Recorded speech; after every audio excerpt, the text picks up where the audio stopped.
Ufihlwe emathuneni aseRoodepoort uBaba uAndrew Mlangeni lomngcwabo ubusingethwe ngumbutho wezokuvikela njengoba uBaba uMlangeni ehlonishwe ngomngcwabo osezingeni lombuso nokuhlonishwa ngawo abantu abaqavile emphakathini. Njengamanje sixhumana nentatheli yezindaba zeSABC uAbongile Dumako.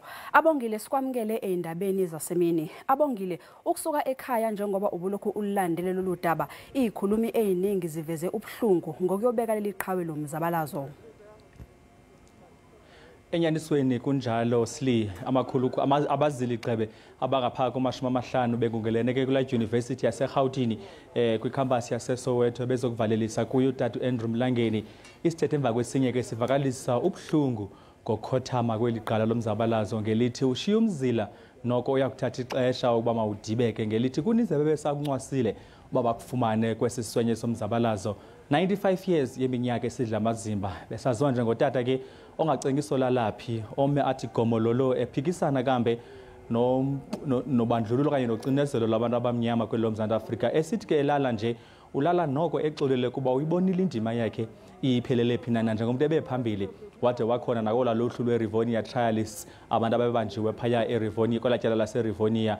Kuyavakala kokona kokubana indima yakhe ayigangathile inkulu kwaye umbutho weANC okhokhelwa nguCyril Ramaphosa usitsho kokubana kukhulu athe wakufunda kweli qala lomzabalazo. Iningi lezikhulumi limchaze njengomuntu obe nesibindi abuye abe namahlaya.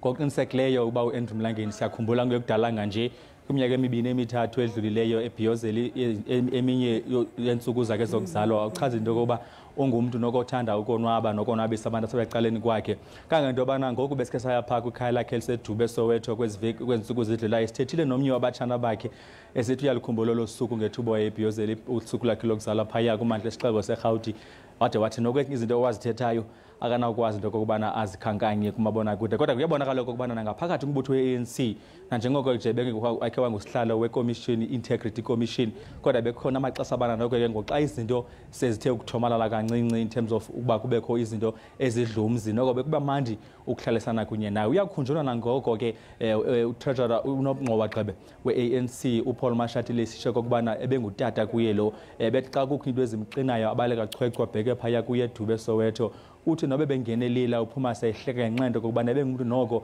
ebethanda ukuhlekahlekisa abantu ebehlelisene kunye nabo. Uhambo lwakhe lokugcina luphelele emathuneni aseRoodepoort awukusichazele ngobumqoka balamaliba.